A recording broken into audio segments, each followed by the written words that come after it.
Can I show you something I just received by mail that I'm pretty excited about? And so this is by a Ukrainian artist called Marina, whom I met during a market where I was selling my fragrances, and she specializes in these beautiful watercolors. And when she announced this new series, I jumped on it the first day they came out. And it was a series of watercolors around the iris flower. And the iris has a really special significance for me. I mean, it's a beautiful flower in general, and one that is very sought after in perfumery, especially for orris. But let's take a moment to look at how beautiful they are. I just find something so haunting and poetic about watercolors. I just like how the colors mix with each other. And so I believe prints of these are available, but I went ahead and bought the originals. And I wanted to place them in our guest bedroom, and there's a specific reason for that. In the last year that my father was with us, he spent most of it here. My mom and dad have a beautiful home by the lake, but it's a little bit far from any hospitals and especially oncology.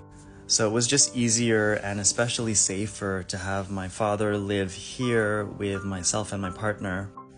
And so in this bedroom is where we had our last stand against cancer as a family. When we got the diagnosis, we were very well aware that we were handed a losing hand. But regardless, our position was to remain hopeful and just never give up. Even if at the time, it sort of felt like the world for us was slowly falling apart. And since my father didn't really have the strength or health to really spend much time in his garden at his house, we sort of brought the garden to him.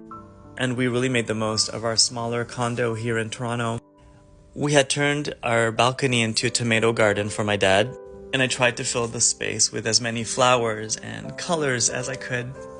This was him planting tomatoes on our balcony as he was going through really brutal rounds of chemo.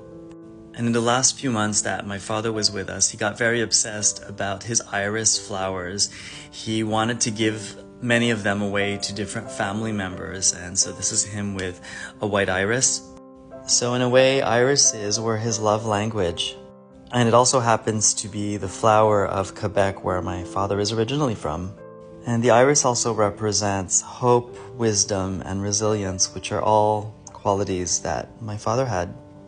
And so with Father's Day approaching, I wanted to commemorate our journey together with something meaningful and special.